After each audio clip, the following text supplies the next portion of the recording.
Fala pessoal, tudo bem? Meu nome é Danilo Parmegiani, eu estou aqui hoje no primeiro episódio do Mango, o podcast dos estagiários para estagiários. Eu estou aqui hoje com o Samuel Santos, meu fiel escudeiro. Dá um salve aí, Samuel. E aí, pessoal, beleza? Sou o estagiário sênior aqui do Danilo. Somos estagiários na IBM, e hoje a gente também está aqui com o nosso ilustre convidado, que inclusive eu estava até parando para pensar, cara, que a gente já começou com a barra alta.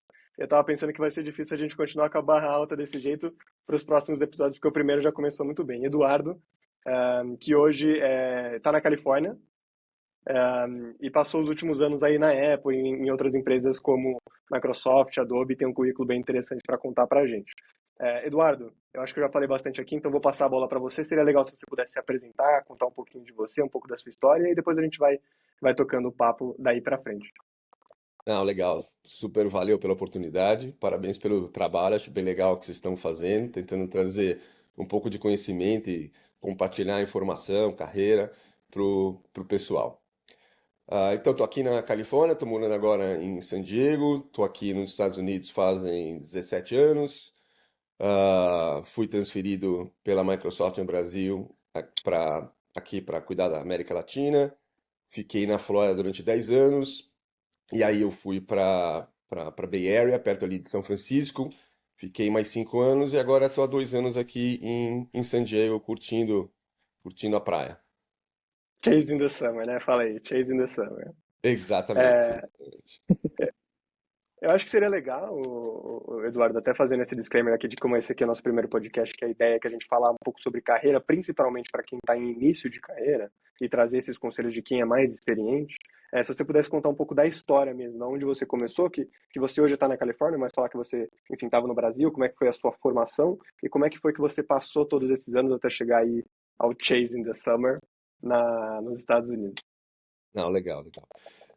Eu acho que a minha história talvez seja interessante porque eu não vim de um início de carreira tradicional, de se formou e foi ser estagiário e daí começou, né? Eu realmente sempre fui uma ovelha negra da minha família, eu nunca gostei de estudar, eu fui expulso de 3 escolas diferentes, eu repeti 4 anos e para mim estudar era realmente, eu não gostava.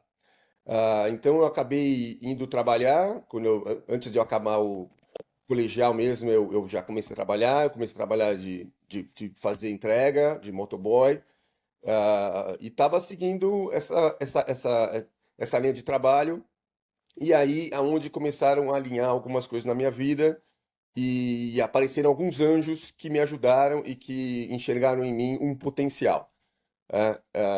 E aí primeira oportunidade que eu tive nesse sentido foi um amigo meu que estava trabalhando fazendo consultoria, na verdade, na Editora Abril, fazendo a transformação digital da Editora Abril na época, onde eles iam parar de fazer todas as revistas no modo tradicional, no papel, etc., e mudar para digitação e a forma eletrônica. E aí eu sabia que ele estava fazendo, porque eu conversava com ele, ele contava para mim o que estava rolando, eu não tinha nem computador na época, e aí eu simplesmente pedi para ele para que eu pudesse ir com ele durante as aulas que ele estava dando para os funcionários do Editor Abril, ficar sentado ali no fundo da sala só prestando atenção, para ver se eu conseguia aprender, que era uma coisa que de repente eu via como um potencial de carreira para mim. E ele falou, claro, e aí eu comecei a ir, e aí eu virei o aluno mais dedicado dele, ah, comecei a ler todos os livros disponíveis que estavam lá. Como eu não tinha computador, acabava a aula, eu ficava lá horas, horas e horas, cheguei a passar madrugadas lá, tentando aprender o software, tentando ver e etc. E depois de 2 meses ali com ele, ele virou para mim e falou: Eduardo, acho que é incrível como você aprendeu rápido isso, e eu estou precisando de gente para me ajudar, para escalar, porque agora a gente está indo para outras revistas. Você não quer me ajudar? E aí foi. Aí eu comecei a ajudar ele, dando aula também, comecei a fazer o turno noturno de suporte à Editora Abril, então ficava na Editora Abril de 5 da tarde até 3, 4 da manhã, e aí foi. E aí fiquei fazendo isso durante um ano e pouco, e aí a Editora Abril resolveu me fazer uma proposta de trabalho para eu trabalhar na Editora Abril. E aí eu entrei na Editora Abril, ah, e é claro, nesse meio tempo, então, eu acabei o colegial, tal, acabei fazendo supletivo, acabei colegial, e aí eu fui trabalhar na Editora Abril. Ah, depois de 2 anos na Editora Abril, 2, 3 anos na Editora Abril, eu comecei a pensar em como é que eu vou crescer aqui dentro, né? E aí eu buscava todos os painéis de trabalho, oportunidades abertas, etc. E sempre duas coisas estavam escritas. Uma era que tinha que saber inglês, pelo menos o inglês básico, e tinha que ter uma formação. Sempre tinha que ter uma formação. Ah, e aí eu comecei a ver que, nossa, eu não vou chegar em lugar nenhum na minha vida, e mesmo aqui dentro na Editora Abril. Aí sim, eu com 28 anos resolvi fazer uma faculdade. Entrei na Faculdade de Belas Artes, fui fazer desenho industrial, que era uma coisa que, como eu estava na Editora Abril, eu trabalhava com diretores de arte todo o tempo, era uma coisa que eu gostava, então eu fiz pela paixão do que eu estava fazendo. E aí, acabei, aí dentro da Editora Abril também, em paralelo, começou a minha carreira com relação a trabalhar em empresas de software, né? Aí foi um outro anjo que entrou na minha vida, também um conhecido meu que, porque eu na Editora Abril, uma das funções que eu tinha era ser beta tester dos softwares que eles queriam implementar. E mesmo a evolução de software, tá usando o software versão 10, tinha que passar para 11, ele vinha para mim, então eu era o beta tester. E aí a Adobe, a Macromedia, na época, que depois foi comprada pela Adobe, o presidente dela no Brasil veio para mim e me convidou, falou, e aí novamente, né, ele falou para mim, dois motivos principais que eu quero que você venha trabalhar com a gente. Um, porque você fala inglês fluente, e outro, porque você domina nossas tecnologias. E aí eu olhei para ele e falei, cara, eu não domino inglês, o meu inglês é técnico e básico assim para me virar e eu domino a tecnologia de impressão, mas essa tecnologia nova que vocês estão trazendo de internet, mexer em Dreamweaver, Flash, para mim isso é mistério. Aí ele olhou para mim e falou assim, cara, obrigado pela sua honestidade, mas eu tenho acompanhado seu trabalho, eu vejo o que comentam de você e eu acho que você é o cara certo. Junta, vem pro nosso time. E aí eu aceitei e foi sensacional. A oportunidade de trabalhar com gente de outros países. Aí sim eu viajava para os Estados Unidos sempre. Ah, aí que começou também a semente na minha cabeça de, nossa, como seria maravilhoso eu um dia ir morar nos Estados Unidos, trabalhar numa empresa nos Estados Unidos. Já Ah, ali no comecinho você já tinha essa ideia em mente ali na Já Adobe. tinha essa ideia, já tinha essa ideia. Acho que assim, pessoalmente, da primeira vez que eu tive com 16 anos a oportunidade de vir para os Estados Unidos como turista e conhecer, quando eu pisei aqui eu falei, nossa, que país legal. É, E aí, profissionalmente, quando eu comecei a vir para cá, que era em São Francisco a sede deles, comecei a ver as pessoas e admirar o trabalho e assim, achar que, sei lá, era a coisa que eu mais queria fazer. Eventualmente um dia trabalhar, mas era uma coisa tão longe pra mim, tão distante pra mim, que era só um sonho. Mas na própria Adobe você teve a oportunidade de trabalhar em alguns momentos ou de visitar o campus ou enfim, os prédios que vocês têm nos Estados Unidos durante a Sim, própria Adobe. na verdade, a época que eu trabalhei na Macromedia foi o boom da internet, né? Então, assim, Uhum. verba de marketing, eventos, viagem, era uma coisa assim que ninguém se preocupava muito, não tinha meio limite de budget, vai fazer. Hum, Então eu, como era o cara técnico, minha função era sales engineer, né? Então eu tinha que ir para Uhum. clientes e parceiros mostrar as tecnologias e sabendo absolutamente tudo o que acontecia, inclusive de novas versões. Então eu e as pessoas igual a mim no mundo inteiro, eu vinha para São Francisco a cada no mínimo 3 meses para fazer treinamento das novas tecnologias, do que está acontecendo, etc. Mesmo como falar em público, como me apresentar, etc. Então sim, foi uma oportunidade incrível. Aí isso foi Aí a outra coisa que aconteceu também dentro da Adobe, que mudou a minha carreira, foi a estar trabalhando com parceiros, estar trabalhando com o canal, com as revendas. Então também parte da minha função era atender clientes, ir em clientes mas muitas vezes a gente ia em clientes com os parceiros. E aí eu comecei e aí eu tinha que treinar também todos os parceiros. E eu comecei a entender esse mundo de canais, esse mundo... Parceiros que você diz, desculpa interromper, Eduardo, mas parceiros que você diz, só para explicar para quem talvez não seja do mundo corporativo, do mundo de tecnologia, o que significa um parceiro, no caso, por exemplo, da Adobe. O que é um parceiro diferentemente do que é um cliente, por exemplo? Legal. Então, normalmente essas empresas de tecnologia, elas tendem a não vender diretamente para o cliente, fazer um contrato, eu vou assinar o contrato com você, grande cliente. Eles trabalham com essas revendas, esses parceiros. Então, eu, empresa, tenho um contrato com o meu parceiro, e este parceiro é que vai fazer a venda, toda a parte Hum, burocrática, a parte financeira, a parte de logística, é tudo feita com esse parceiro, tá? entendi, boa. E então aí, aí eu comecei a gostar muito, achar incrível essa parte de como você consegue escalar venda através de parceiros. E comecei a ter um relacionamento muito grande com os donos das revendas, e foi assim, foi uma paixão à primeira vista, né? Como modo de transação e modo de fazer negócio. E aí, coisas na minha vida pessoal, eu virei empresário algumas vezes, e como empresário eu nunca me dei muito bem, sempre realmente preferi ser funcionário.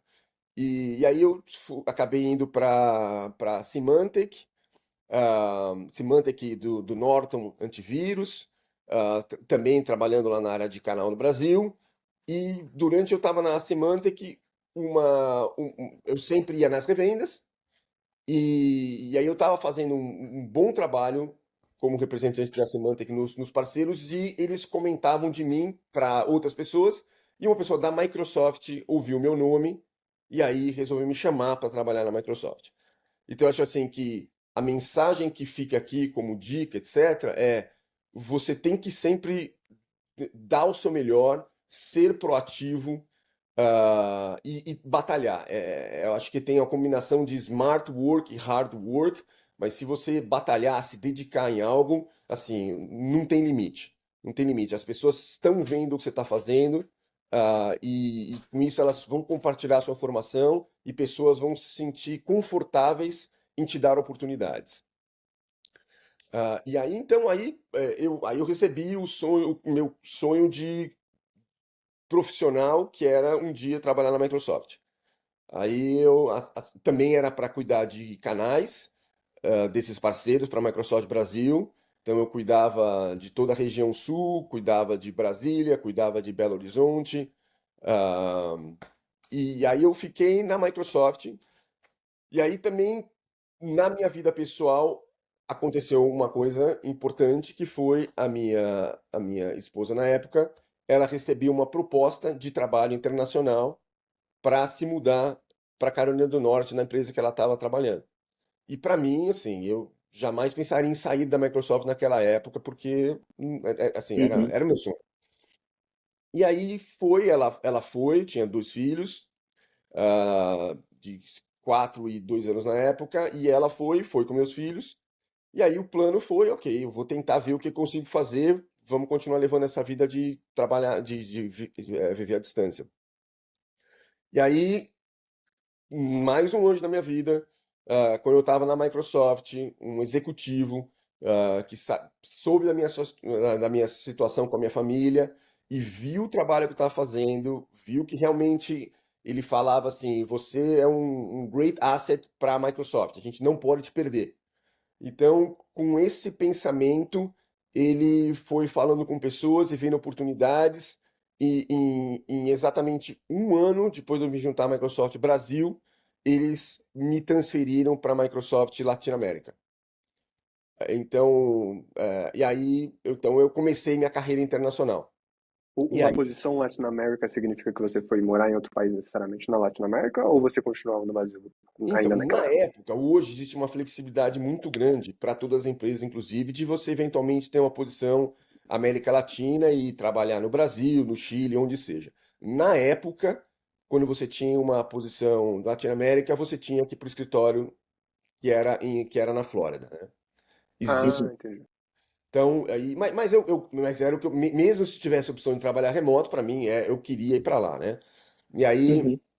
e aí fui trabalhar na Flórida, fui também na área de canais para América Latina, cuidando da parte de treinamentos, aí fiz marketing, fiz outras oportunidades dentro da Microsoft, fiquei lá mais 8, 9 anos, e aí que surge, aí eu saí da Microsoft e comecei com a visão de que eu estava tentando me recolocar no mercado, e eu estava na Flórida, e a Flórida na parte de tecnologia, realmente é pequeno, não tem muitas empresas, tem sede na Flórida, e o trabalho remoto na época não era uma coisa normal. E aí então eu me vi na situação de que não, se eu quero continuar crescendo na minha carreira, eu tenho que mudar para a Califórnia. E aí eu acabei mudando para a Califórnia, fui trabalhar na Juniper Networks e aí fui para ali para perto de São Francisco, fiquei lá por 2 anos. E aí também, voltando àquilo que eu falei, que as pessoas observam o seu trabalho, e se você fizer um bom trabalho, você vai ser reconhecido. ah, eu recebi uma ligação de um executivo da Apple, e que ele estava em busca de uma pessoa para cuidar de uma nova área dentro da Apple, ah, e queria conversou com algumas pessoas, e esse executivo da Microsoft tinha trabalhado no Brasil, e aí conversou com algumas pessoas, e das 5 pessoas que ele falou, 3 falaram o meu nome. Ele E era aí, da Microsoft que estava na Apple na época, quando você falou com ele. exatamente. Entendi. Uhum. Ou que esse cara tinha conhecidos ou pessoas que ele confiava e estava buscando pessoas no mercado com um perfil igual ao meu, e Hum. aí as pessoas me indicaram. E aí participei no processo, um processo bem longo, acho que eu fiz 13 entrevistas, foram assim 4 Nossa. meses de processo, Porra. e aí fui trabalhar na Apple. E aí fiquei na Apple 5 anos, e agora, há pouco tempo atrás, há uns 2 meses atrás, durante a pandemia eu acabei tendo a oportunidade de vir para San Diego, eu trabalhava lá em Cupertino, e eu tive a oportunidade de vir para San Diego, e vim para San Diego, fiquei aqui, me apaixonei, como assim uma combinação de estilo de vida no momento que eu tô na minha vida é a perfeição. E aí a Apple é muito forte puxando para os funcionários voltarem ao escritório, voltar para o escritório. E aí no meu caso eu teria que voltar para o escritório, e eu resolvi que nesse momento da minha vida eu vou investir mais no meu lado pessoal do que no meu lado profissional. E aí eu desisti então me desligar da Apple. Entendi. E a Apple, na minha cabeça, assim, eu não sei, mas era uma das empresas que eu mais pensava que ia apoiar, por exemplo, o home office, né? Uma empresa de É, tecnologia que as pessoas vão trabalhar à distância. Me surpreende saber que era uma empresa que teve é. essa cultura do presencial tão forte assim, né? É o que você falou mesmo, né? É a questão cultural, né? Acho que a Apple ela prioriza muito esse trabalho face to face, né? De você estar no corredor, encontrar pessoas e poder discutir. Eles falam que é assim que grandes ideias surgem através de pequenos Uhum, momentos, alguma coisa nesse sentido. uhum, Não, mas é uma questão cultural, acho que. E aí você tem que se adaptar ou não à cultura da empresa, né? Então, uhum. no meu caso, assim, funcionou durante uma época, realmente foi uma experiência incrível, uma excelente empresa para se trabalhar, mas nesse momento da minha vida eu preferi não voltar para São Francisco. E Boa. Agora você me tira uma. percebe essa uma diferença entre as empresas aí dos Estados Unidos que você teve experiência, uma diferença cultural entre elas, além da diferença cultural que tem por ser dos Estados Unidos e por ser do Brasil? Não, sim, claro, acho que cada empresa tem o seu modo de ver as coisas, o seu modo de recompensar os funcionários. Cada empresa tem essa parte de trabalhar remoto ou não. Ah, mesmo acho que também o perfil das pessoas que elas contratam, eu acho que tá baseado também com relação à cultura. Por exemplo, na Apple, uma das. Olha, eu fiz várias oportunidades, várias entrevistas de recrutamento com o Google. Então, Uhum. assim, por exemplo, o Google, você é entrevistado e se você vai para o processo final, você vai ser entrevistado por 5 pessoas. Não sei como está hoje, mas foi a experiência que eu tive. Você é entrevistado por 5 pessoas e uma das 5 pessoas vai te entrevistar e o foco dela é como você se adapta na cultura da empresa. Então é isso que a pessoa está vendo. A pessoa não está vendo se você entende da tecnologia, não está vendo se você tem experiência. Ela pode até te fazer perguntas relacionadas, mas o que ela está tentando observar é: você é um fit da cultura da empresa? E na Apple, para mim, foi a mesma coisa. Várias entrevistas que eu fiz, lógico que as perguntas não são diretamente a isso, mas eles querem sentir se você tem um fit da cultura da empresa. Então, para quem está buscando mudar de emprego ou, né, fazer alguma mudança nesse sentido, você não tem que estar apenas preparado para responder as perguntas do seu conhecimento da área que você vai trabalhar. Você tem que fazer uma pesquisa muito grande também de qual é a cultura da empresa. Tentar falar com pessoas que trabalham naquela empresa para entender qual é a cultura, o que que eles valorizam, etc., para que você possa também. E não necessariamente você vai inventar coisas, mas você vai Uhum. direcionar eventualmente que você não acharia importante para falar algo, alguma experiência que você teve, alguma coisa que você gosta, porque isso é importante para aquela empresa. Do Muito ponto de legal. vista de cultura, tem algumas perguntas que você sabe que são perguntas que medem esse tipo de coisa, que você pode falar que, dependente da empresa que você for, vão ser perguntas que você consegue piscar a cabeça e falar, entendi, isso aqui ele está tentando medir do ponto de vista de uma cultura, né? Então, é uma pergunta interessante que você está fazendo. Eu acho que eu não consigo imaginar uma pergunta específica. Eu acho que eu acho assim, eu acho que ou você é ou você não é.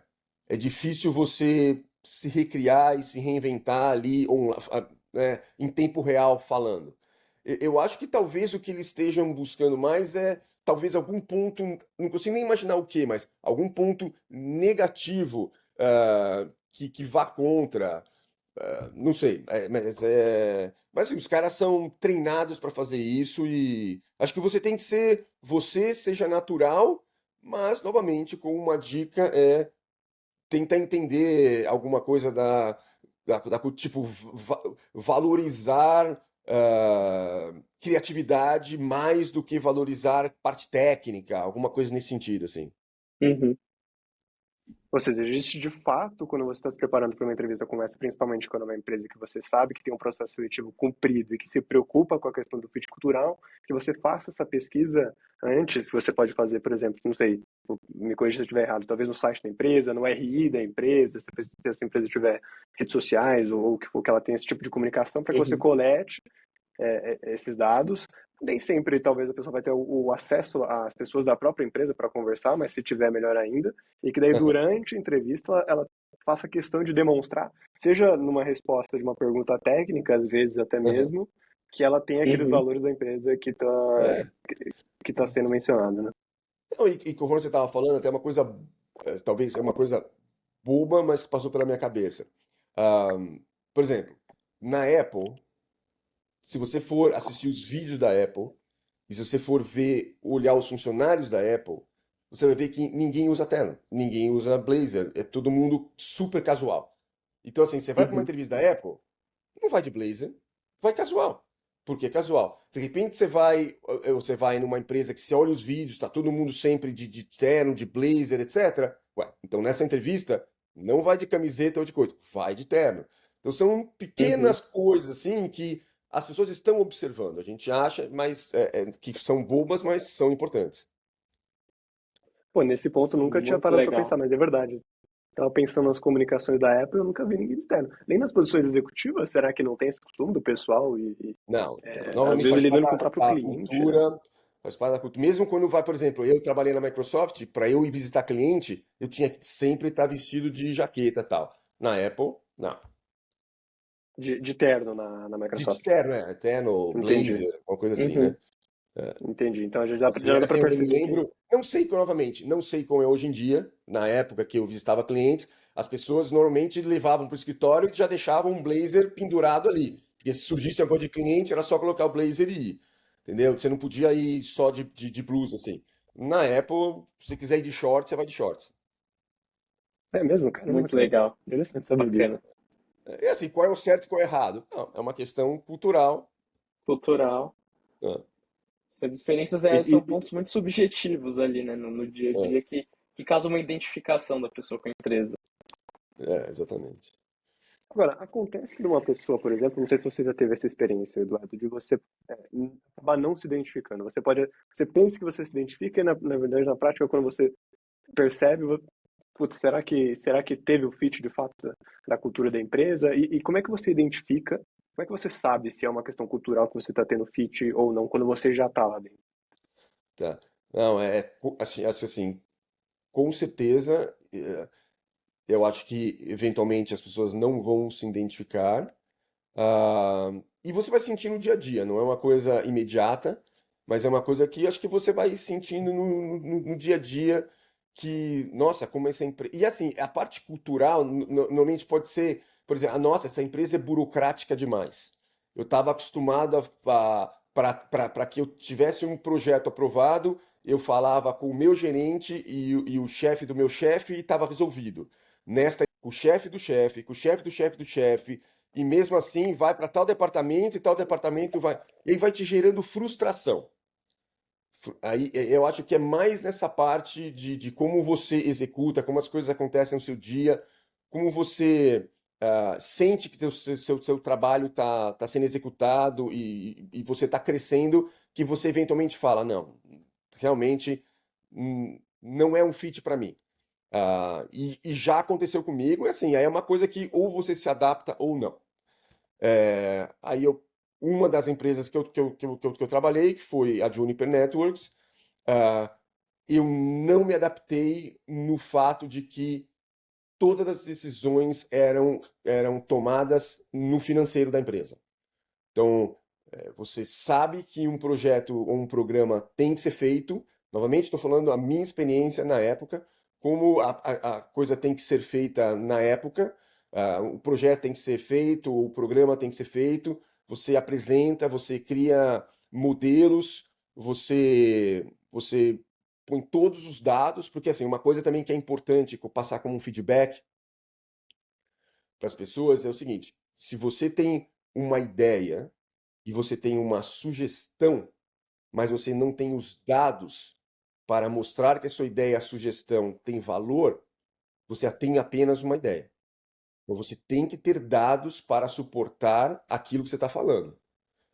Tenha dados e bastante dados para suportar o que você está falando. Então, mas às vezes, mesmo assim, eu apresentando as coisas e por uma simples questão de budget, é, falava, não, isso não vai acontecer. Mas assim, lógico que você tem que investir um pouco aqui para trazer o resultado no futuro. Então você tinha números que mostravam o resultado no futuro, mas mesmo assim as coisas não eram aprovadas. Então foi me gerando uma frustração de você estar tentando, você é contratado a uma empresa, e eu sempre pensei em dar o meu melhor e trazer toda a minha experiência para poder aplicar. A partir do momento que você não consegue executar, para mim, isso é uma frustração gigante. Eu não estou aqui simplesmente para chegar às 9, sair às 6 e trabalhar. Não, não, não. Eu estou aqui para dar o meu melhor, eu estou aqui para que eu tenha que gere um legado aqui dentro e que a gente consiga executar coisas. A partir do momento que você não consegue fazer o que você acha que é o seu melhor, para mim não funciona.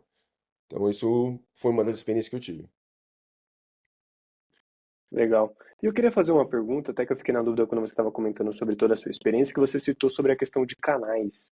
E pela tua experiência, você mencionou que você passou falando sobre canais, sobre marketing, sobre várias outras coisas, mas principalmente sobre canais. Eu queria entender o que na verdade é canais quando você fala canais. O que significa isso, uma pessoa que cuida de canais? Então, é que assim, eu falo canais, mas assim, o sinônimo disso são revendas, parceiros, e fala canal, aí tem os distribuidores também. Então, normalmente, falando do modelo de negócio, né? Por exemplo, vamos falar da Apple. A Apple, ela não vende direto para nenhuma empresa. Vamos lá, maior empresa dos Estados Unidos, o Walmart. O Walmart quiser comprar um iPhone, a Apple não vende para o Walmart. Se o Walmart quiser comprar um iPhone, ela tem que entrar em contato com uma das revendas da Apple para comprar um iPhone. Entendeu? Uhum. É esse o papel dessa revenda. E aí as revendas, por exemplo, aqui nos Estados Unidos tem revendas gigantes com milhares e milhares de funcionários. Então vai ter uma pessoa, um account manager desta revenda que vai no Walmart e vai pegar, fazer o pedido, pegar a informação, e aí esse pedido vai ser passado para a Apple, e aí a Apple pode fazer várias Entendi. formas. A Apple pode enviar o produto direto para o cliente, ou normalmente a Apple envia o cliente para o revendedor, para o parceiro, e o parceiro vai lá para fazer instalação, etc. Então, esse é o papel Uhum. das revendas. E a É de um Microsoft, ponto. todas as empresas que eu trabalhei, na verdade, o foco é muito grande através desses parceiros. Pouquíssimos clientes essas empresas vendem direto, na maioria das vezes é através desse parceiro. Uhum. IBM, inclusive, né, IBM, Edu? A gente inclusive. fala, Certeza. a minha área é hoje onde eu tô, é na área de canais. Eu sou de vendas aqui. É. E assim, a gente tem que entender que é um modelo de negócio que é fantástico, fantástico. Porque assim, imagina que você vai abrir uma empresa, a sua empresa, e você tem um produto. O que você precisa fazer? Você precisa vender esse produto para alguém. Para você vender esse produto para 1.000 clientes, quantos funcionários ou quantos account managers você não teria que ter para poder ir visitar 10.000 clientes, para dos 10.000 tentar vender para 1.000? Né? Você teria que ter centenas de account managers. Então, como você escala isso? Você faz uma parceria com revendas e as revendas têm os seus account managers e eles estão indo no cliente para vender alguma coisa. O cliente está com um problema no firewall dele. Tá bom, então eu estou indo lá falar de firewall. Mas já que eu estou aqui, você precisa. Eu estou vendo que os seus monitores estão ultrapassados. Entendeu? Ou eu vejo que você, além do firewall, você tem que trocar os seus roteadores, os seus switches, e etc. Entendeu? Então você tem uma pessoa que está representando você para outros clientes. É a forma mais inteligente de você escalonar a venda. Uma questão de Muito bacana. distribuição, né? Então, aí você tem um modelo também que são os distribuidores. Então, principalmente quando você fala de hardware, né, você tem um distribuidor que normalmente é o cara que vai fazer a importação deste hardware, e aí vai fazer o armazenamento deste hardware, e aí você tem a revenda compra do distribuidor, não compra do fabricante. Então também é um outro modelo que existe. Eu não sei se existe esse termo fora da IBM, mas o Samuel até pode falar com mais propriedade. Mas aqui acho que a gente chama de ecossistema, né? Quando a gente lida com os parceiros aqui da IBM, que inclusive é um negócio Exato. bem grande aqui. Parceiros, canais é o nome da área que é ecossistema. Envolve toda uma parcela de empresas de fora aí. Temos distribuidores também. É nesse esquema. Cada empresa chama de um jeito, etc., mas no fundo o entender é isso, é uma forma de você escalonar o processo de marketing e vendas para clientes. Show. E aí, agora que a gente entendeu um pouquinho da tua trajetória, como é que foi a tua carreira que você iniciou, a gente falou um pouquinho sobre cultura de empresa, a gente falou um pouquinho sobre o processo seletivo e entendeu de fato o que era aquilo que você trabalhava dentro de canais, eu queria fazer a pergunta sobre a questão da carreira internacional que você mencionou. Você disse que lá no início você já tinha esse pensamento, desde quando você já estava dentro da Adobe, você Uhum. pensava, e você inclusive já trabalhava numa empresa que, acredito, eu, já te dava uma oportunidade de ter um crescimento como esse. Você chegou a mencionar, né, que chegou a trabalhar fora, e aí que depois, mais para frente, você teve a oportunidade de entrar na Microsoft. Eu queria entender como é que foi se você teve, né, um planejamento para que isso acontecesse, se foi algo mais que surgiu a oportunidade, você aproveitou, e se existe algum tipo de aconselho que você pode passar para quem está no início de carreira e que de repente já pensa hoje, assim como você pensava lá atrás, em ter e trilhar uma carreira internacional hoje, e que hoje está aqui no Brasil, né? Não, legal, legal. Então, como começou para mim, na verdade, quando eu estava trabalhando na Symantec, surgiu uma oportunidade, surgiu uma vaga para trabalhar na América Latina. E aí eu conversando com a minha esposa na época, ela falou: não, aplica, se acontecer a gente vai, etc. E aí eu apliquei para essa vaga, eu não tinha nunca tido uma entrevista em inglês, então para mim foi um desafio tremendo, tremendo, tremendo. Ah, e eu fui passando de fases, passando de fases, passando de fases, e foi um processo demorado, porque simplesmente não foram muitas entrevistas, mas que demorava, fazia uma entrevista, 3 semanas depois era outra entrevista e assim por diante. E eu fui passando de fases, e aquilo foi cada vez mais entrando na nossa cabeça, né? E aí, nossa, passei de fase, nossa, passei de fase. E aí você começa a fazer pesquisa. Ah, então, nossa, onde a gente vai morar? Começa, o sonho começa a vir na sua cabeça, você começa a ter uma visão, né? E aí fui até o processo final, mas não fui chamado. Mas o fato de eu ter passado de fase, engraçado que e aí eu comecei a pressionar a minha esposa. Falei, nossa, por que eu acho que vai dar certo, eu acho que vai dar certo. Por que que você também não começa a aplicar para posições dentro da sua empresa? E aí foi o que aconteceu. Eu não fui chamado, eu acabei saindo da Symantec e ela foi chamada. Uhum. Isso que foi o trigger. Então, assim, foi. Então, quer dizer, não consigo dizer que foi planejado, foi uma coisa que a gente buscou, deu a cara para bater e acabou acontecendo. E aí até um parênteses aqui que muitas pessoas, quando eu conto a minha carreira e estou conversando, falam, nossa, como você teve sorte, como você teve sorte. Eu acredito que sorte é fundamental para qualquer pessoa, para qualquer carreira, etc. Mas eu diria que as oportunidades passam na frente de todo mundo. E aí é uma questão de você ter a coragem e a agilidade e a percepção de que aquilo é uma oportunidade e você pegar.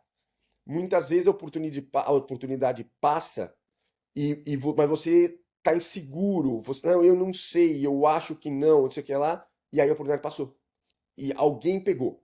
Alguém pegou. Então eu brinco com meus amigos que eu sou o yes man. Se alguém fala alguma coisa, etc., eu não penso no será que. Não, eu pego. Depois que eu peguei, eu vejo o que vai acontecer.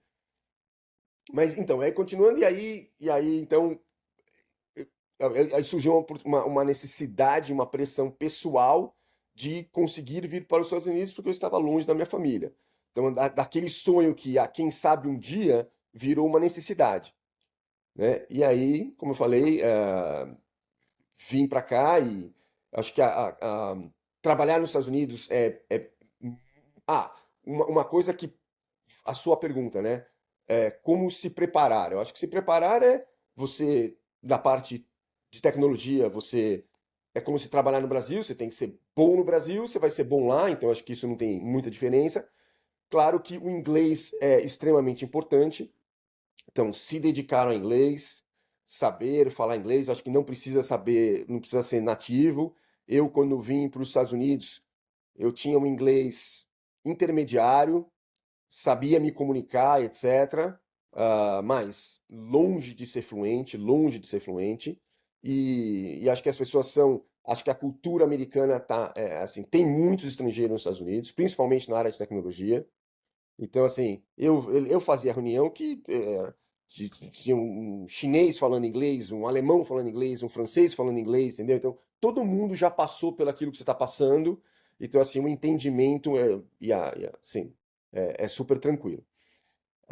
Então, a dica é estude bastante inglês. E aí é isso. Então, assim, aí trabalhar aqui eu acho que um lado que talvez seja diferente do Brasil é que eu acho que no Brasil o lado criativo é muito forte. Nos Estados Unidos, eu acho que o lado de processo e operações é muito forte. Então, acho que assim é uma diferença cultural nesse sentido. Assim, as reuniões são práticas, objetivas, não tem muito aquela coisa de vamos conversar, vamos falar disso, deixa eu saber como foi seu dia, deixa. Não, acho que não tem muito isso.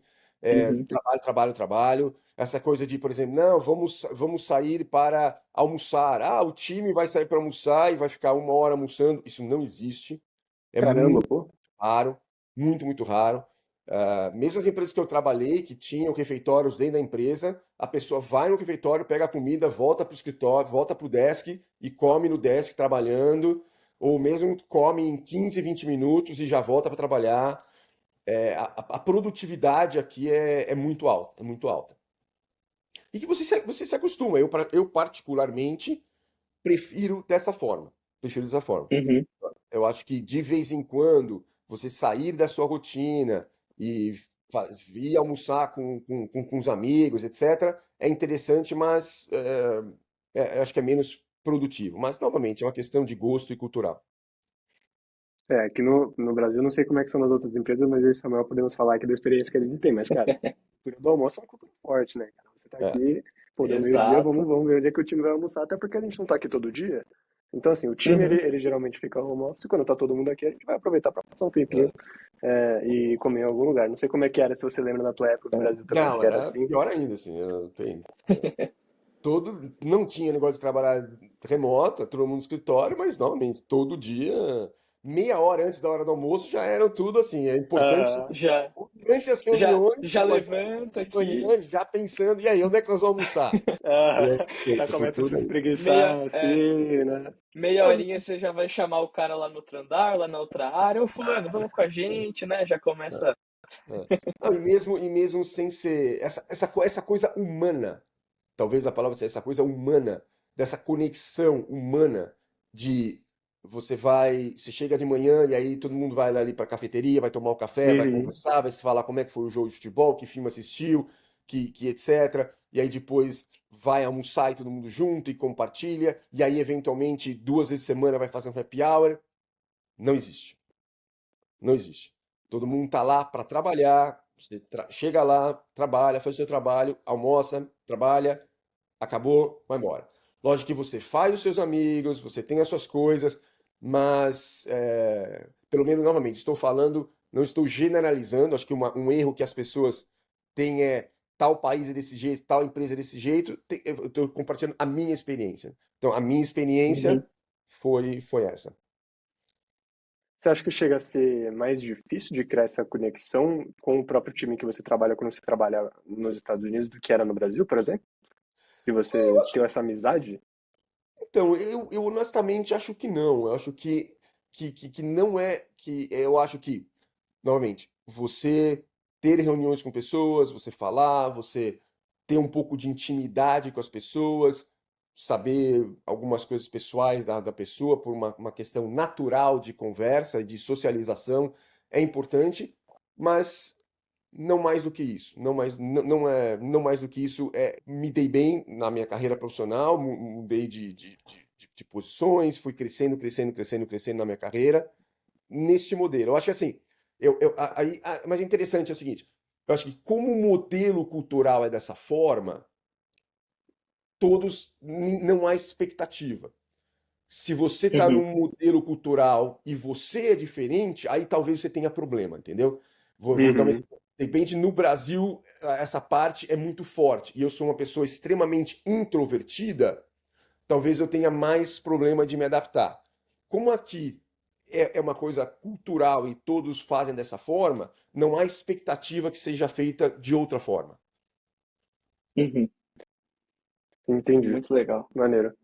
E aí, eu ia trazer agora um próximo ponto, que era o seguinte: a gente está falando aqui muito do mundo corporativo, principalmente para grandes empresas, que é onde eu acho que provavelmente é onde a gente tem mais oportunidade de trilhar carreiras parecidas com as suas, que são carreiras internacionais, por exemplo, de você sai de uma posição, vai para outra, vai crescendo, enfim. Diferente de pessoas que, por exemplo, têm um perfil cultural, assim como a gente estava conversando, de que preferem trabalhar em empresas menores, né? Às vezes tem gente que não se adapta ao mundo corporativo é, tão grande. E aí eu queria entender de você, Eduardo, dessa tua carreira que você passou a maior parte em empresas grandes, se você, como que você aconselha as pessoas que pretendem entrar hoje em empresas que oferecem esse tipo de oportunidade, ou que tem esse perfil de ser uma empresa grande? Como é que uma pessoa consegue trilhar uma carreira e se preparar para, por exemplo, chegar a um ponto de trabalhar na Apple, se tem alguma coisa que ela precisa fazer de diferente do que se ela fosse trilhar uma carreira em outro tipo de empresa, por exemplo. Tá? Olha, eu acho que dar o seu melhor, dar o seu melhor, assim, sempre dê o seu melhor, seja curioso, converse com pessoas. Uma coisa que eu sinto muito é que as pessoas são superficiais. Você você está fazendo o seu trabalho, mas você faz o seu trabalho e ponto. Você não questiona. Então, questione as coisas, não aceite. Eu acho assim que isso foi na minha vida de adolescente, foi o que me gerou muitos problemas, eu acabei repetindo de ano, etc, que eu era na época considerado revoltado, é porque eu não aceitava as coisas por elas serem desta forma. Eu questionava. Isso não pode fazer isso, não, mas por que não pode fazer isso? Qual é o problema de eu fazer isso? Assim, na sua vida profissional, eu acho que é a mesma coisa. Eu participei de muitas e muitas reuniões com altos executivos e que eu via que o executivo estava falando uma coisa que estava incorreta, que ele queria fazer uma coisa que não iria funcionar, e pessoas que tinham muita experiência em volta não falavam nada, simplesmente porque ele era superior. E eu nunca consegui fazer isso. E novamente, aí volta ao meu ponto que eu falei antes, que é não diga algo se você não tem como mostrar dados que suportem a sua ideia. A sua opinião é apenas uma opinião se você não tem dados para suportar. Então, assim, seja curioso, é, busque as suas ideias através de dados, não traga os problemas e a solução.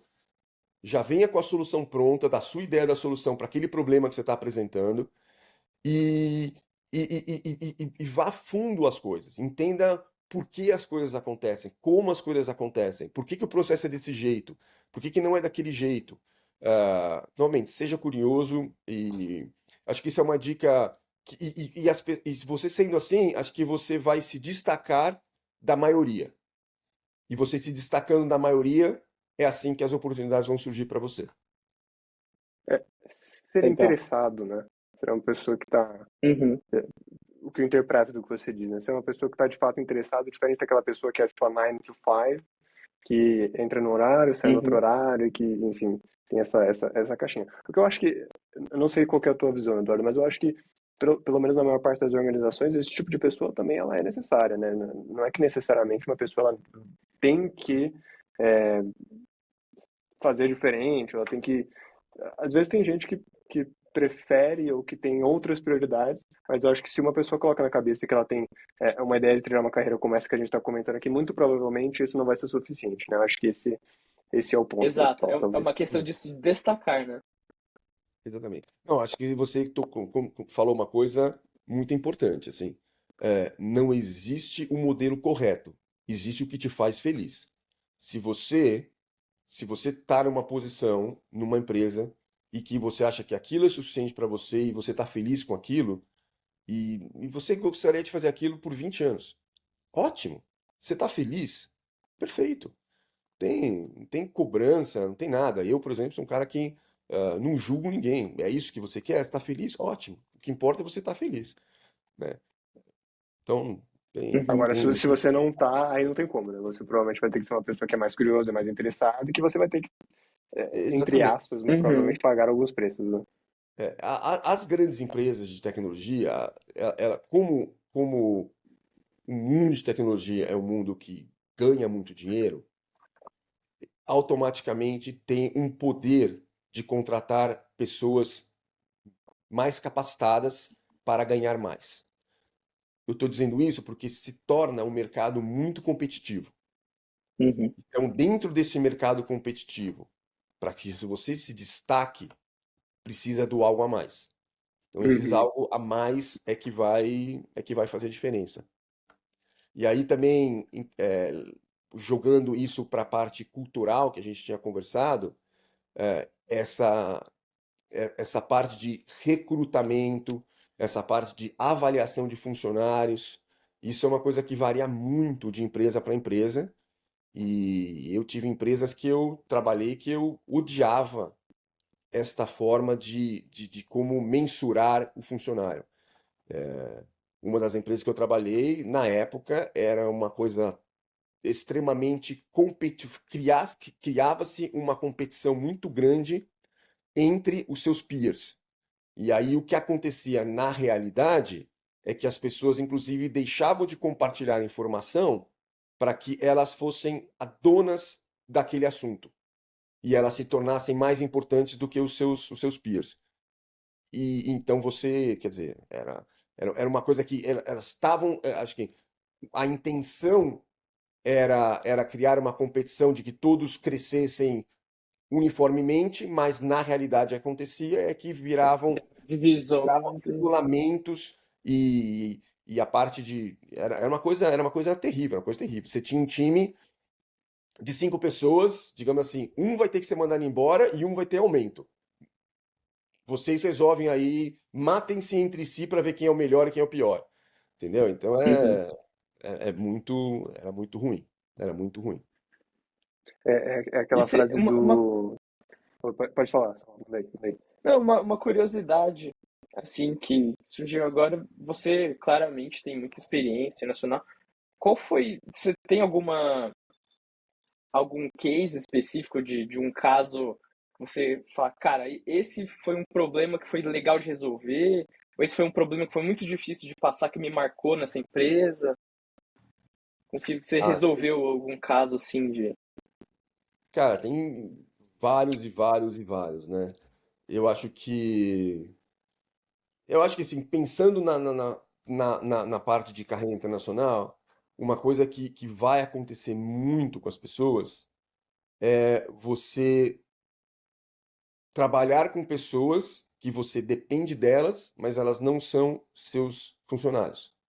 Então, assim, é como você influencia pessoas a te ajudarem, a darem continuidade no projeto. Imagina, você tem um programa que você quer desenvolver, ou melhor, você cria um programa que tem que acontecer no mundo inteiro ou na América Latina, e aí você tem que agora pegar o Japão, a pessoa da China, a pessoa da Venezuela, do Brasil, da Colômbia, etc, etc, etc, convencê-las de que aquilo é importante para eles.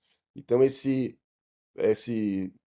poder de persuasão, esse poder de, novamente, estar preparados e ter os dados para mostrar por que aquilo é melhor, etc., é uma coisa que você tem que criar, não é fácil, e você tem que criar. Então, não vou ser específico, mas assim, vários e várias vezes, principalmente em correio de começo de carreira, eu falhei e eu não consegui que projetos que seriam importantes dessem continuidade, porque eu não tinha esse tato suficiente e às vezes eu tentava me impor em vez de Uhum. simplesmente dizer que não estou aqui para te ajudar, né? Então, com certeza, falhei várias vezes nesse sentido, e aí você vai aprendendo, aprendendo, e você tenta entender qual é a necessidade da pessoa, entender também que você tem que ser flexível.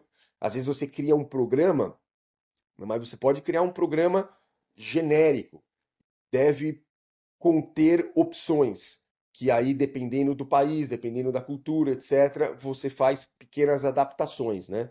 Chegar com uma coisa Uhum. quadrada e entregar para a pessoa, a chance de sucesso naquilo é muito pequena.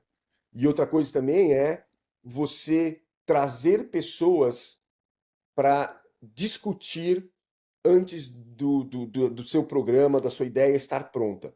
As pessoas elas gostam de fazer parte do brainstorm. Elas gostam, elas se acham importantes porque você está pegando a informação dela e construindo. E a partir do momento que você traz a pessoa desde o início do pensamento de um projeto, ela sente que aquele projeto é dela. Ela vai ver ali que tem um pedacinho que foi uma ideia dela. Então, na hora de executar, ela se sente muito mais. Apresentada. Exatamente representada e muito mais engajada para que aquilo realmente aconteça. Porque se isso não for um sucesso, eu sou parte do problema. Eu também falhei. E não é se Uhum. aquilo falhar, não, a culpa não é minha. Quem teve a ideia foi o Eduardo lá. Entendeu? Então, eu acho que isso são Uhum. coisas interessantes. Cara, isso é um mega insight. O que eu percebo é que muitas das vezes a maior parte das dificuldades dos problemas que você vai resolver ao longo da sua carreira, isso, óbvio, tem uma carreira muito curta, né? Tem uma experiência muito curta, mas o que eu percebo é que muito provavelmente muitos dos problemas que você vai resolver são problemas que não necessariamente são da parte técnica da tua função. Então, sei lá, digamos que eu seja um desenvolvedor, não necessariamente são problemas de desenvolvimento, mas são problemas de lidar com as pessoas, sejam elas clientes da tua empresa, quando você está fazendo uma apresentação para o cliente, ou enfim, trabalhando em algum Uhum, projeto, ou sejam elas seus clientes internos, digamos assim, que são aquelas pessoas para as quais você provavelmente vai ter que vender esse projeto, vai ter que vender essa ideia, ou vai ter que mesmo vender o seu trabalho, né? Então, provavelmente, assim, o que eu consigo pegar da tua fala é que é isso, e é uma das coisas que eu percebo hoje, mesmo nesse meu início de carreira aqui na IBM também. É. Ah, e as pessoas trabalham muito isoladas, né? Então, assim, e aí também eu acho que é uma dica muito legal para crescimento de carreira e para você ir para diferentes áreas e departamentos diferentes, se você tem um projeto, uma ideia, de repente esse projeto, a ideia não tem nada a ver com o departamento financeiro, mas use isto como uma oportunidade de se conectar com o financeiro. Pegue alguém do financeiro, pergunte para alguém do financeiro, eventualmente, que é interessante, e vá falar a sua ideia para essa pessoa, para tentar pegar feedback. Entendeu? E com isso, você está usando uma forma profissional, uma forma correta, mas está conhecendo outra área, está conhecendo outras pessoas, e de repente essa pessoa pode dar uma ideia para você, ou falar, fazer um comentário, porque assim, querendo ou não querendo, dentro das empresas que a gente trabalha, ah, operações, financeiro, legal, RH, se conecta de alguma forma. Se conecta de alguma forma. Então, assim, não perca a oportunidade de se conectar com pessoas de áreas diferentes, por mais que pareça bobo, porque isso pode amanhã te ajudar em outras áreas. E isso, inclusive, leva para aquele ponto inicial que você comentou dos anjos que podem acabar aparecendo na sua vida, Exatamente. mesmo que não sejam planejados, né? Pelo Exatamente. fato de você ter feito essas conexões todas e ter mostrado bom trabalho e uma preocupação, pode ser que lá no futuro uma pessoa acabe lembrando de você e chegue, por exemplo, a tal da oportunidade Exato. internacional ou alguma uhum. coisa que você procurava, né, cara? Isso é bem legal. Principalmente para Isso uma me empresa lembra, grande, né? uhum. Isso me lembra, inclusive, no discurso de formatura do Steve Jobs, né? Que ele foi discursar em Stanford lá em 2005, que ele deu uma palestra super legal sobre a importância de ligar os pontos, né? Então você vai acumulando experiência, acumulando aprendizado e eventualmente, olhando para trás, você liga os pontos e consegue achar aquela oportunidade que está aparecendo ali na frente, né? Exatamente. Muito Exatamente. legal. Não, essa apresentação do Steve Jobs, para quem está nos assistindo e nunca teve a oportunidade, procure lá no YouTube e veja, porque é um discurso emocionante e incrível, incrível. Realmente, uma das melhores palestras ali que eu já vi na minha vida. Impressionante. Não, ele é muito bom. Eu queria fechar aqui, agora que a gente já está dando uma hora de episódio, que é o tempo da nossa gravação aqui. E acho que a gente já passou por vários e vários tópicos muito interessantes. A gente começou com uma história legal que você contou no Brasil, a sua carreira internacional, como é que uma pessoa consegue se destacar desde o início da carreira, diferenças entre culturas de países e de empresas. Agora eu queria, só para fechar de uma maneira um pouco mais contraída, a gente fugir um pouco do assunto, se você tem curiosidades que você pode comentar do mundo corporativo que você passou ao longo dessas empresas, que você acha que é legal comentar assim, alguma coisa diferente que de repente você não viu em uma empresa, que você não viu no Brasil, se você tem alguma curiosidade que você pode compartilhar com a gente aqui. Então, eu acho que uma coisa interessante de comentar, assim, a gente está falando de cultura, etc. Mas, assim, acho que existe a cultura geral da empresa, mas também existe as mini culturas, né? Então, acho que de repente, em cada departamento, em cada área, você vai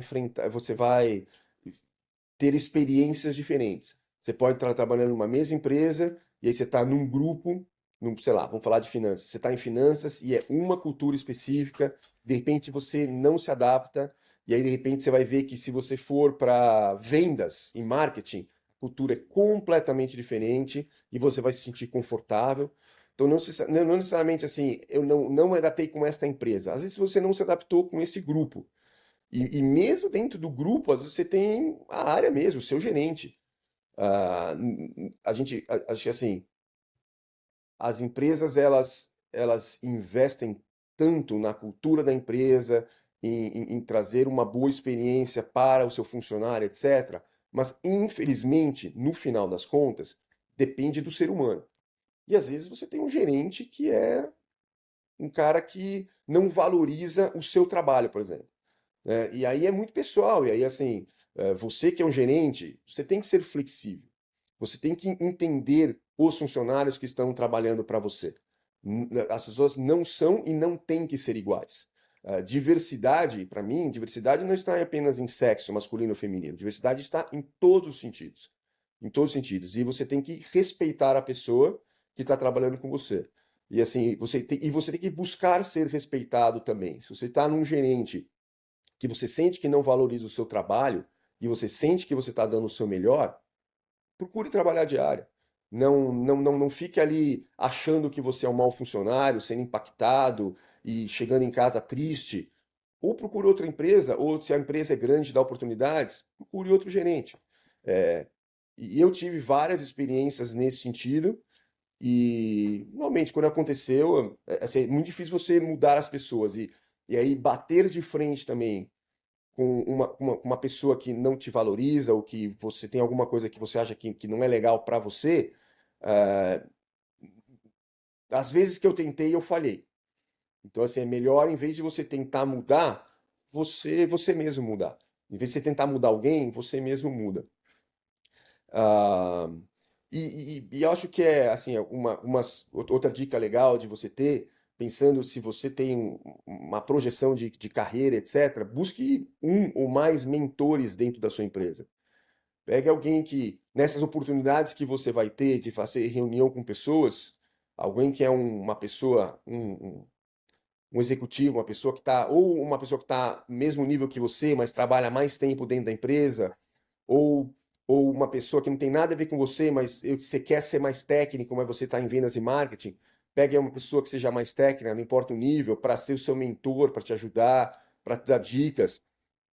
Eu acho fundamental, fundamental. Algumas empresas têm essa cultura de mentorship, algumas empresas não, mas o que eu sinto muito é que, às vezes, o funcionário ele fica muito refém da empresa, em termos de, se a empresa não oferece, eu não vou fazer. Se a empresa não pede, eu não vou fazer. Não, não. A empresa é você também. Então vá atrás do que você quer. Mas a empresa não oferece mentorship. A empresa não tem que oferecer nada. Pergunte para uma pessoa. Olha, eu gostei do seu trabalho, eu tenho isso assim assado. Se incomodem uma vez a cada 3 meses, a gente fazer uma reunião de 30 minutos. Eu vou trazer para você problemas que eu enfrentei para ver como você me recomenda fazer, ou projetos, me dá ideias, etc. Então não espere acontecer, faça acontecer. E isso é muito legal, porque acho que dois pontos, né? Você trabalhando numa empresa grande, primeiro, esteja preparado para que a empresa, apesar de ter uma cultura aqui meio de baixo para cima, ela vai ter diferentes culturas. Então, dentro de uma IBM, eu imagino que dentro das empresas que você trabalhou também, por exemplo, existem várias pequenas empresas. Dentro da Apple, provavelmente existem pequenas Apples, assim como dentro da IBM, Uhum. existem pequenas IBM, né? Então, acho que esse é um primeiro ponto que eu lembro que quando eu entrei imagina, com 19, 20 anos, entrando numa multinacional, com zero experiência, eu fiquei perdido, assim, eu olhava para cada lado, era um negócio diferente, então acho que um ponto desse é esteja preparado para diferentes pequenas culturas ou pequenos times, o que também, inclusive, é uma oportunidade, né? Uma oportunidade de você aprender e passar por diferentes locais que te desenvolvem com diferentes skills, né? E um outro É, ponto legal também é aproveitar que tem uma empresa desse tamanho para você aproveitar o network que você pode fazer ali dentro mesmo, né? Então, você chamar Uhum. pessoas de diferentes posições ou com diferentes skills, isso é legal também de fazer. E uma coisa que particularmente eu tento fazer bastante aqui dentro também. legal. Não sei se o Samuel tem mais algum comentário final, se você também tem algum comentário final, Edu, mas eu acho que a gente cobriu bastante dos pontos mais legais aqui que a gente tinha para comentar nesse Sim. nosso primeiro papo aqui do podcast. Então, quero só, de repente, pensando também em crescimento profissional, em preparação de entrevista. Então, eu queria só deixar aqui algumas dicas, né? Ah, eu acho que para você estar bem preparado para a entrevista, acho que a gente falou da parte cultural, entender a parte cultural, leia o job description várias vezes, entenda exatamente a posição, né? Esteja preparado durante a entrevista para você dar respostas específicas a áreas do job descriptions que são cobertas. Se falar lá no job description que você tem experiência em digital marketing, dê uma resposta que seja o que a gente chama aqui nos Estados Unidos eu chamo, tem várias pessoas que chamam disso, chama SMART. É, Specific, measurable. Hã? Não, É STAR, eu isso? falei SMART, mas STAR, né? Situation, Task, Action and Hum, Result. Então, assim, tem uma resposta que seja curta, você não pode ficar falando 5 minutos, porque a cabeça do ser humano desvia, mas a resposta curta que mostre qual é a situação que você estava, qual era o problema que você estava enfrentando, a ação que você tomou e o resultado dessa ação que você tomou, baseado naquilo, né? E outra coisa que é importante que muitas pessoas se perdem, eu ajudo muito pessoas a se preparar para entrevistas. E quando eu pergunto, me fale sobre você, ou aqui é tell me about yourself. As Uhum. pessoas acham que estão preparadas para essa pergunta, mas elas não estão, e elas acabam entrando muito no detalhe pessoal, ou elas começam a falar de uma coisa e mudam para outra e muda para outra. Então, não, você tem que ter ali no máximo 1 minuto de resposta que diga, que explique relevante para esta posição. É isso que eles estão esperando ouvir de você. E também é uma coisa muito, muito importante é as perguntas. As perguntas que você tem que ter perguntas a fazer para o seu entrevistador e essas perguntas têm que ser focadas na área de trabalho. Do saber sobre, entender melhor o grupo que você trabalha, perguntas baseadas no job description também, a preparação para uma entrevista também, do tempo que eu estava no Brasil e tendo vindo aqui para os Estados Unidos, eu vejo que existe uma grande diferença, né? Principalmente porque esse lado pessoal é menos ativo aqui, é mais operacional, a preparação para entrevistas aqui é uma coisa que exige muito mais. Então, você que está buscando uma carreira internacional, faça pesquisa, assista bastante vídeo de YouTube, esteja preparado, porque não é fácil, não é fácil. Então já deixa eu aproveitar então já para fechar e fazer a última pergunta, já que você tocou nesse ponto. Para quem está em início de carreira, você já acha que já é o momento de começar a pensar numa carreira internacional e começar a se preparar pensando já nisso? Ou você acha que esse é o momento que a gente começa a pensar depois e que nesse início aqui a gente se preocupa com outras coisas, em fazer aquilo que a gente tem que fazer hoje e lá na frente a gente começa a se preparar de fato, já com isso em mente? Então, eu acho que não existe uma resposta certa, é uma resposta individual de cada um. É, acho que a pessoa tem que ver o que que ela quer da vida no momento pessoal que ela tá. Para muitas pessoas, por exemplo, eu tenho um irmão que tem uma carreira, trabalhar em multinacional, de tecnologia também, ele jamais pensou em sair do Brasil. E eu sempre quis sair do Brasil. Então, acho que é uma coisa muito pessoal de cada um. Ah, e assim, acho que cada pessoa tem que entender qual é o momento. Eu acho que meu entendimento é que na maioria das vezes isso vai acontecer naturalmente. Apenas você tem que estar aberto para. Eu acho que existem Uhum. coisas básicas que você tem que fazer, que nem eu falei, saber ter conhecimento de inglês, saber falar inglês.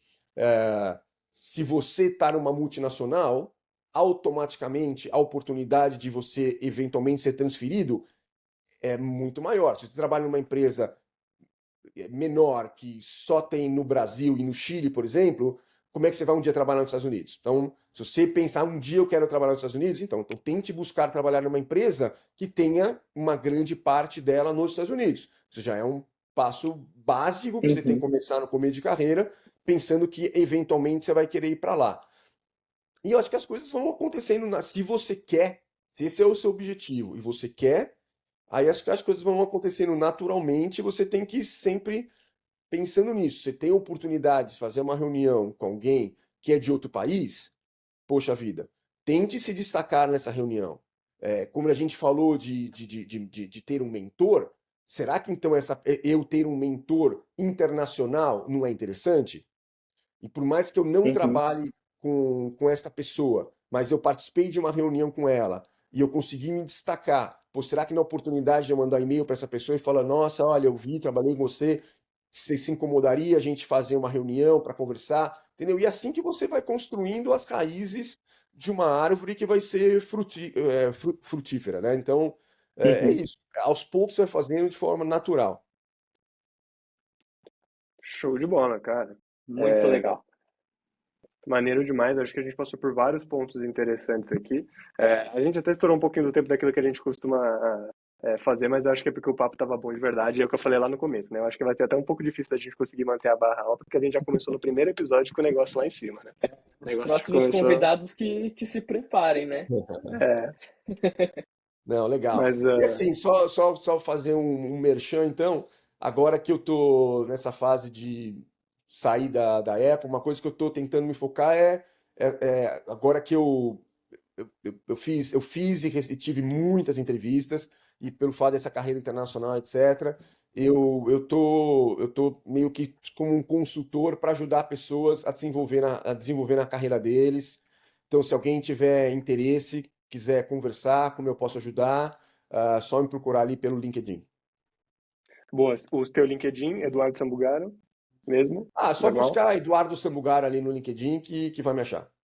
E você tem alguma outra rede social para o pessoal te conhecer? Tipo Instagram, Cara, alguma coisa assim, ou LinkedIn mesmo? eu não sou muito ativo em rede social. Eu sou meio contra Instagram e Facebook. Então, não sou participativo, não sou participativo. Então, Tranquilo, tranquilo. Então fica Bacana, o convite aí bacana. pro pessoal mandar aquela mensagem no LinkedIn, inclusive da No onde a gente se LinkedIn. conheceu, né? é. Muito show, muito show. Edu, Exatamente. obrigado. Obrigado pelo teu tempo, pela tua paciência e pela tua experiência sendo compartilhando aqui. Eu acho que foi super legal e eu tenho certeza absoluta que a gente já começou o primeiro episódio daquilo que a gente está começando aqui hoje com o pé direito e com um conteúdo bastante interessante. Então, obrigado de verdade pelo teu Com tempo. certeza. É, Obrigadão, Edu. Valeu. Não, Muito valeu. enriquecedor, assim, essa conversa. Bacana mesmo. Valeu, valeu, Daniel, valeu, Danilo, valeu a toda a equipe que está trabalhando aí com vocês. Acho que a iniciativa que vocês estão tendo é super legal.